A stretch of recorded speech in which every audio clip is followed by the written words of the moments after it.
Saudara-saudari yang dikasihi dan dicintai oleh Tuhan, hari Minggu kemarin pastor coba buka bacaan untuk hari Minggu ini.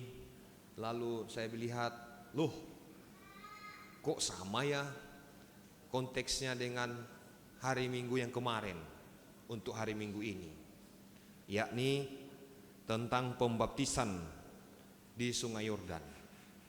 Maka karena renungan minggu lalu itu soal pembaptisan sudah jelas, kali ini pastor mengambil tema yang agak berbeda, yakni seperti kata Yohanes Pembaptis, lihatlah anak domba Allah yang menghapus dosa dunia. Maka judul permenungan kita ini adalah Yesus Sang anak domba Allah yang menghapus dosa dunia. Bapak ibu saudara-saudari yang dikasihi Tuhan, pada saat kapan kita mengucapkan anak domba Allah? Ada yang tahu? Pada saat ketika pastor sudah mulai memecah-mecahkan roti, lalu kita doakan, ucapkan atau nyanyikan anak domba Allah. Betul? Kalau ibadat sabda, artinya tidak ada perayaan Ekaristi, adakah anak domba Allah? Tidak ada, ya, tidak ada. Nah, Yohanes Pembaptis memberi satu gelar kepada Yesus, adalah dia katakan anak Yesus sebagai anak domba Allah. Maka saya mau mengajak kita kembali ke perjanjian lama, mau melihat mengapa disebut anak domba Allah, bukan anak kambing Allah, ya kan? Mengapa bukan anak sapi Allah? Mengapa anak domba Allah? Pertama, dalam perjanjian lama, dalam kitab Imamat itu 5 Taurat Musa, itu ada kakak ibu. Nah, gitu cara menghafalnya ya. Kakak ibu. K pertama apa?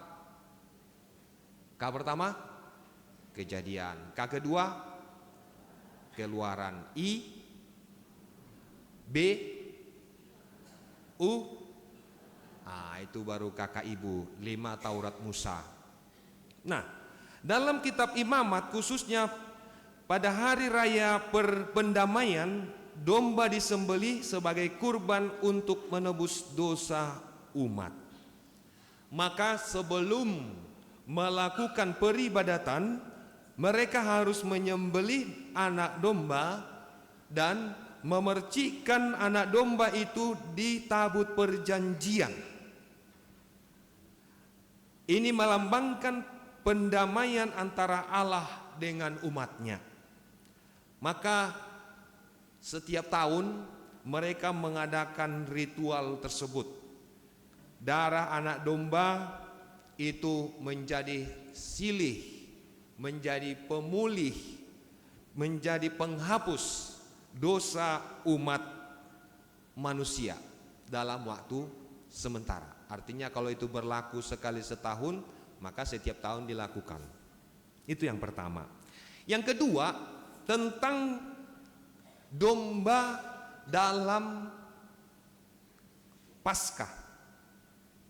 Dalam kitab Keluaran dikatakan ketika bangsa Israel keluar dari penindasan di tanah Mesir, setiap keluarga Israel harus menyembelih anak domba dan mengoleskan darah anak domba itu, ya, mengoleskannya pada jenang pintu, sehingga ketika tulah Allah datang yang ke berapa itu, Allah melihat yang ada, rumah yang ada diolesi darah anak domba, mereka selamat. Nah, maka darah itu menjadi tanda keselamatan Darah itu menjadi tanda bahwa yang tinggal di situ tidak lagi mengalami maut. Domba Paskah dikorbankan agar umat Israel hidup bebas. Dan ketika selesai, apa yang terjadi waktu itu?